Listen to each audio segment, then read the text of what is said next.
Boa noite a você que nos acompanha mais uma vez pelo Na Jogada. Estamos aqui mais uma vez para fazer um pós-jogo, dessa vez falando sobre o Campeonato Português. O jogo do Porto acabou de terminar o jogo entre Porto e Famalicão. O Campeonato Português voltando com tudo aí, um grande jogo, fortes emoções, principalmente na reta final do jogo.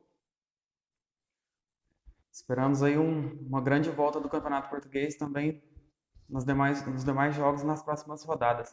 Já vou chamar aqui mais uma vez o Clailton, ele que é o nosso repórter de hoje, para nos trazer informações aí, não só do campeonato, um jogo isolado que teve hoje na rodada da Bundesliga, um jogo atrasado entre Werder Bremen e Eintracht Frankfurt.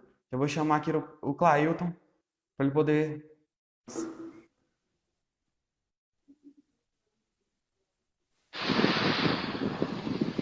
Boa noite, Clailton.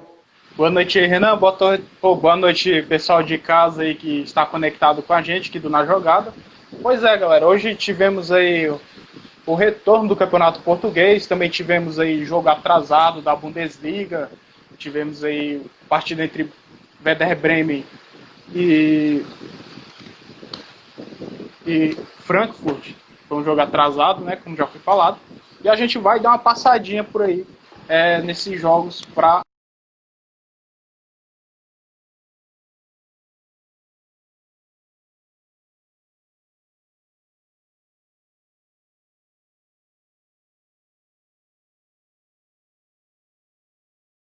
No contato com o Clailton, ele já vai. pela 24ª rodada da Bundesliga, tivemos aí a derrota dos donos da casa por 3-0. Quem marcaram os gols da partida foram o atacante português André Silva, abrindo o placar aos 61 minutos, e o zagueiro Stefan Ilsanker, que entrou nesse segundo tempo e marcou duas vezes aí. A primeira vez nos 81 minutos e a segunda já nos acréscimos do segundo tempo. E com essa derrota, a equipe do Werder Bremen ela perdeu a oportunidade de empurrar o Fortuna Düsseldorf para a 17ª colocação. Então, o Werder Bremen, tropeçando mais uma vez, aí, continua sendo o vice-lanterna da competição com seus 25 pontos. Já o Frankfurt, ele chegou aos seus 35 pontos e subiu uma posição na tabela. Agora ele já está na 11ª colocação. Bom, tivemos dois grandes destaques hoje na partida, que foi, como já falado, o André Silva, português, que já fez o primeiro gol da equipe visitante. Curiosamente, o André Silva ele já balançou as redes 4 vezes nessa volta aí pós-pandemia. Outro destaque também foi o técnico do Frankfurt, o Adi Hütter, que colocou aí o zagueiro Stefan Ilsanker nesse segundo tempo. E o jogador entrou bem fazendo 2 gols. E agora, galera, vamos aqui para o Campeonato Português. Hoje, mais cedo, tivemos aí a partida entre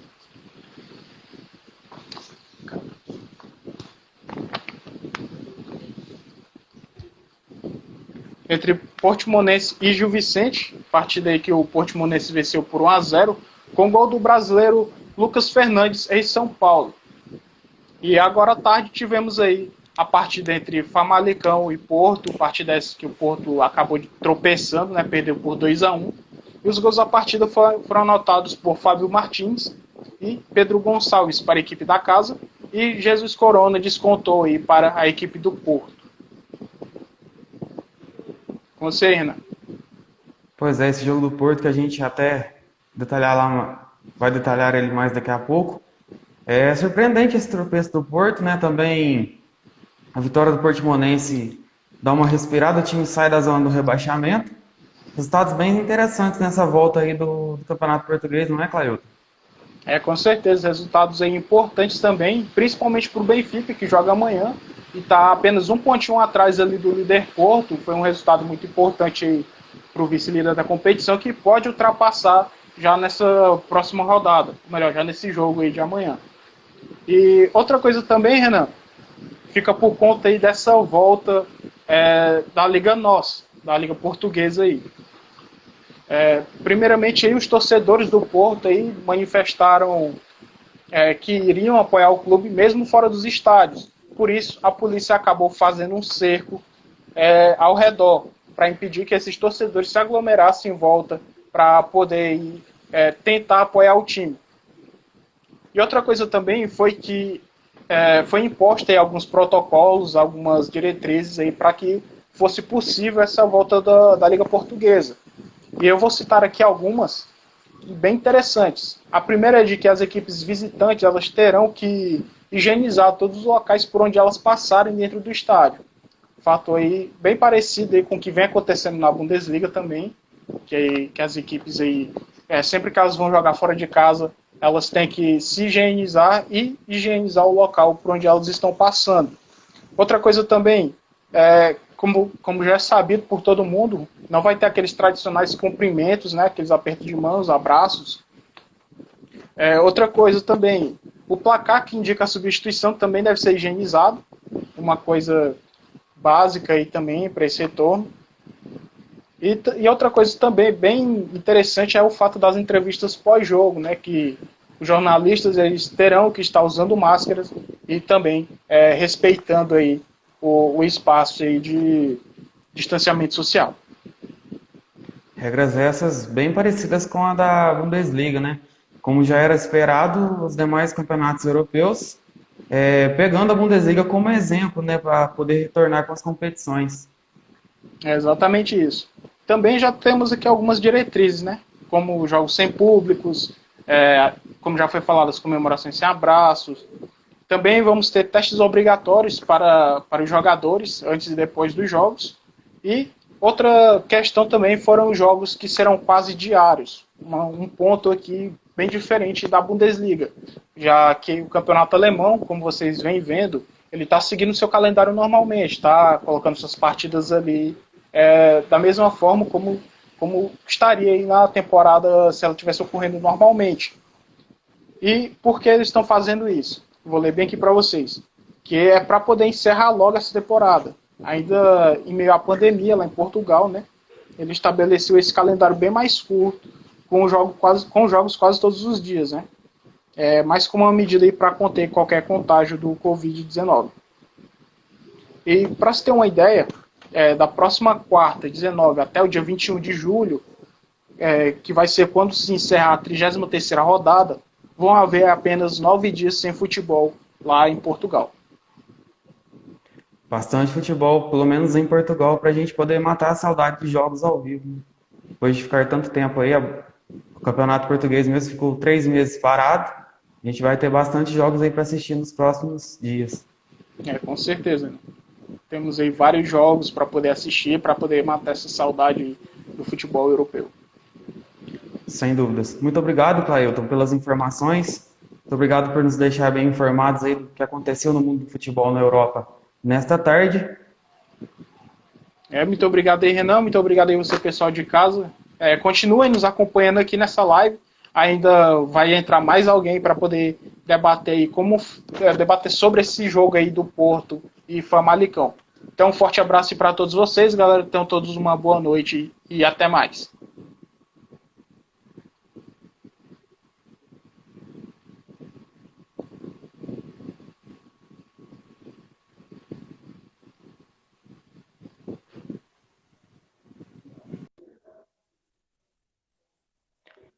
Vamos chamar agora aqui um novo representante da página, o Eduardo, que vai se apresentar para vocês hoje. É a primeira participação dele na nossa página, novo integrante. Boa noite, Eduardo. Esse é o nosso novo integrante da equipe na jogada. Apresente-se, por favor, ao nosso público, Eduardo. Boa noite, pessoal. Meu nome é Eduardo, sou do Rio de Janeiro, cidade de Angra dos Reis. Estou aqui integrando o time na jogada para contribuir com vocês aí com muita informação nesse retorno do futebol no mundo aí e quem sabe muito em breve também o retorno do nosso futebol, que depende de algumas causas para serem resolvidas ainda. Certamente. Seja muito bem-vindo, Eduardo. Obrigado. Qual o seu destaque para essa rodada de hoje, essa volta do Campeonato Português? Tivemos um jogo muito emocionante que acabou de terminar entre Porto e Famalicão. Qual o seu destaque que você traz para a gente? Eu gostaria de apontar um destaque que chega a ser simbólico, né? Que prova que Brasil e Portugal sempre estão entrelaçados, né, independente do que possa acontecer no decorrer da história. É o gol, né, do Lucas Fernandes, né, do brasileiro, ex-São Paulo, fez um golaço, né, no jogo anterior pelo Portimonense, garantindo a vitória. E acredito que aquele gol simbolizou muito mais do que só um gol, simbolizou a volta do futebol em Portugal, e com um belo gol, e acredito que o restante da temporada continue sendo, né, repleta de gols e de lances bonitos para os torcedores que estavam há 87 dias sem partidas. Com relação ao jogo do Porto, o Porto começou bem, né, mas o Famalicão foi muito bem nos seus contra-ataques, dominando, conhecendo o seu estádio, né? Acabou parecendo em certos momentos não sentir tanto a falta da torcida, talvez pelo estádio enxuto, não ter um grande público, não estar acostumado com um grande público, e dominou o Porto, que só veio a pressionar depois de ter empatado o jogo.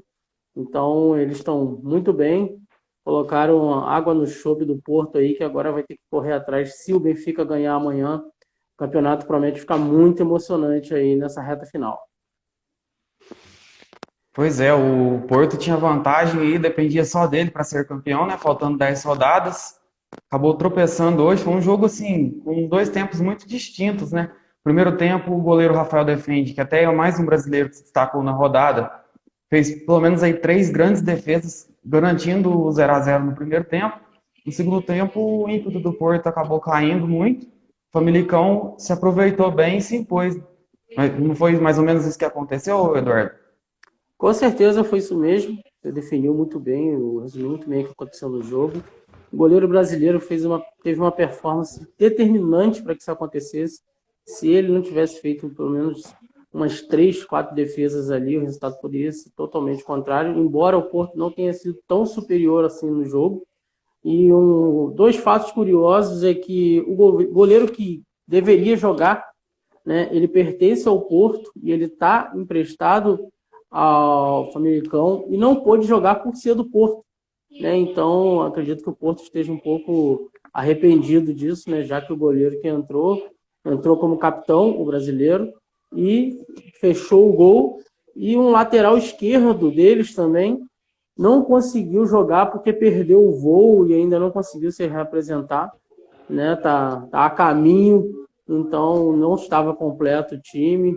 O Porto poderia ter aproveitado, não aproveitou. É a 4ª vitória na história deles em cima do Porto. Já são agora 17 jogos, né, em toda a história do confronto. Então, eles estão surpreendendo, foram uma surpresa no primeiro turno, surpreenderam batendo no líder agora. E vale lembrar que Benfica e Porto não se enfrentam mais, então agora eles só têm que secar um ao outro para poder ver quem vai ser o campeão e manter o desempenho deles. O Porto decepcionando agora nessa volta. Vamos ver o Benfica amanhã, como é que recebe o adversário dentro de casa, em Lisboa. Vamos ver como é que o Benfica vai sair amanhã. O Porto, que você citou os desfalques do Famalicão, o Porto também que jogou desfalcado seu zagueiro Marcano, além de talvez ser o grande destaque na temporada, né, o lateral esquerdo brasileiro Alex Telles, com passagens pelo Grêmio. Ele que é quase um armador ali pela esquerda, também vem por dentro, é um grande jogador do Porto, além de ter uma bola parada quase impecável. O Porto sentiu muito falta desse jogador hoje. E a respeito do Benfica, amanhã é um jogo bem favorável, né, contra o Tondela. O Tondela que ocupa aí a 14ª colocação. A tendência é que a liderança mude de mãos nessa rodada. Com certeza acredito que a liderança vai mudar. E sobre o Alex Telles, além dele ser o destaque do Porto, ele é o artilheiro do Porto, com 8 gols. Então, além de não ser o atacante, né, ser um armador do time, perdê-lo por suspensão foi um golpe duro que pode custar ao Porto aí a liderança e quem sabe o campeonato, dependendo do decorrer das rodadas.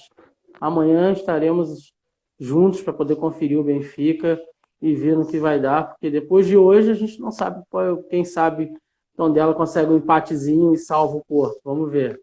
Será com certeza a torcida aí do Porto, né? Essa parada que deu uma quebrada no ritmo do Porto, né? Foi evidente. O Porto que nos últimos 5 jogos antes da parada, tinha 4 vitórias e um empate, incluindo uma vitória no Clássico contra o Benfica por 3-2. O Porto se aproveitou de um deslize do Benfica que vinha muito mal nos últimos 5 jogos. A diferença que era de 7 pontos a favor do Benfica virou 1 ponto de vantagem para o Porto. E essa parada acabou quebrando um pouco o ritmo do Porto, né, que voltou bem abaixo hoje. E já pode custar bem caro, logo perdendo a liderança na primeira rodada após a volta. Não tem como você manter uma arrancada, né, que era o que estava acontecendo com o Porto, vindo de mais de 80 dias de parada e todos os fatores psicológicos que envolvem tudo isso que está acontecendo no mundo, né, não é só o físico, né, eles são atletas de alto nível, eles não podem ficar tanto tempo parados, mas o Porto até fez um bom jogo, acredito que se estivessem naquela arrancada, poderia ter feito um jogo melhor, já que é mais time e os jogadores jogam há mais tempo juntos, mas o Famalicão soube aproveitar isso, né, porque também estavam parados esses mesmos 87 dias, e agora o Porto vai ter que literalmente correr atrás desse prejuízo, porque os outros times também estão parados, né, e os pequenos, os que estão embaixo, vão tentar diminuir a vantagem para os de cima para embolar o campeonato, e os de cima vão tentar esticar. O Benfica também deve não voltar da mesma forma que estava jogando, mas vamos ver como vem o adversário do Benfica, para ver se vai facilitar ou se vai dificultar a vida do Benfica nesse retorno aí, que é um desafio e uma surpresa, até com risco de lesões, né? Muitas preocupações nesse começo, mas acredito que foi muito positiva essa volta do Campeonato Português, é muito bom poder rever os times em campo e até apresentando em vários momentos várias boas jogadas ensaiadas, né, e coisas.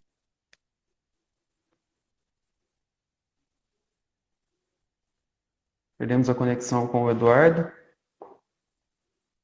Estava falando dessa volta do Campeonato Português, que realmente alguns times voltam um pouco mais abaixo, alguns sentem. Vamos ver se a gente consegue retornar com o Eduardo. Tá me ouvindo? Tudo certo, Eduardo? Sim, agora sim. Essa volta do Campeonato Português, com lances interessantes. A volta foi muito positiva, né? Até com coisas que a gente esperava ver com o decorrer da temporada, né? A gente está vendo agora lances interessantes, jogadas ensaiadas, os times com um certo entrosamento, né? Que é uma novidade, já que ficaram um bom tempo parados. Eles estão quase meio que voltando de umas férias, né? Se você for comparar com o tempo que eles param de junho a agosto. Então, foi uma surpresa bem positiva. Acredito que tende a melhorar com eles voltando à parte física mais aquecida. Os jogos vão ficar melhores e eles vão apresentar um futebol ainda de alto nível antes mesmo desse campeonato acabar. Sem dúvidas. E pegando ainda nessa linha, uma pergunta aqui que me veio agora. Uma dúvida que eu fiquei. Você acha que com essa parada do futebol e agora essa volta, tende a beneficiar mais as equipes que vinham mal? Ou você acha que isso não interfere? Isso varia muito, porque depende muito de como cada um vai voltar. Porque como isso mexe também com o psicológico das pessoas, e os jogadores são pessoas assim como nós, eles têm que manter o foco no profissional e nem todos conseguem. Uns têm mais dificuldades, outros têm mais facilidade. E isso pode refletir, sim, numa queda de rendimento de quem está lá em cima ou num avanço de produção de quem está lá embaixo, né? Claro que os de cima sempre levam vantagens por terem elencos melhores. Então, se o titular não está bem, o reserva que vai entrar possivelmente seria titular no que está lá embaixo, né? Então, o nível dos elencos são melhores. Isso faz com que eles tendem a manter uma performance. Mas pode oscilar, sim, e quem está ali embaixo, o terceiro, quarto, essa galera, e principalmente lá embaixo, né, na zona de rebaixamento, pode ter uma reviravolta por conta desse recomeço de campeonato, né, esse reinício. Sim. Aproveitando que a gente está falando aí sobre os times do campeonato, vamos passar aqui a classificação.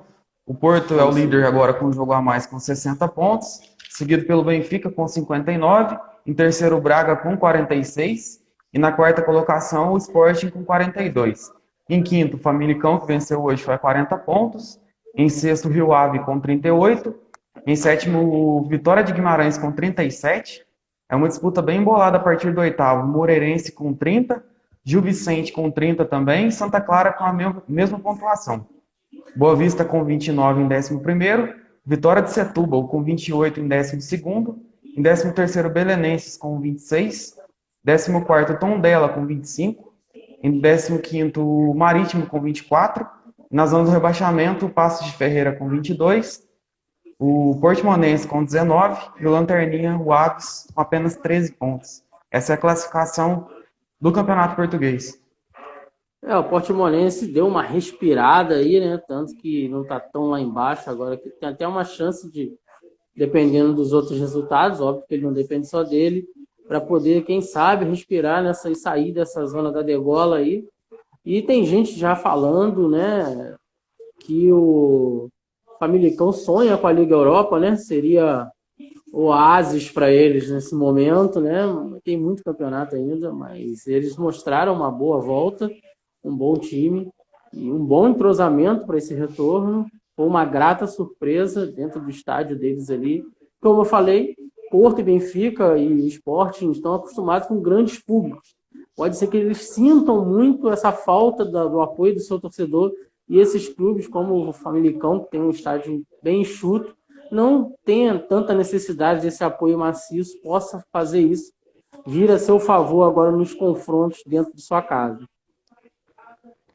Sem dúvidas, e o Famalicão tem duas armas ao seu favor para brigar por essa vaga na Liga Europa. O primeiro é que amanhã tem um confronto direto.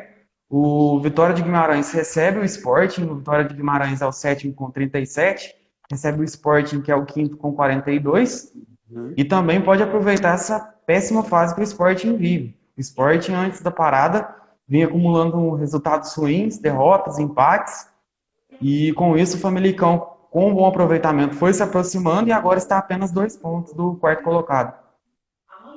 Com certeza, o Sporting tem que aproveitar esse momento de retomada para renovar os seus ânimos, né? E acredito que o treinador tenha buscado isso, de trazer uma mentalidade nova para que eles possam literalmente recomeçar e buscar novos ares aí em termos de competição, porque senão vai ficar bem complicado para eles. Eles podem acabar ficando fora do cenário europeu no ano que vem, né, e ficar só no campeonato nacional, o que para eles é ruim em vários sentidos, até financeiramente.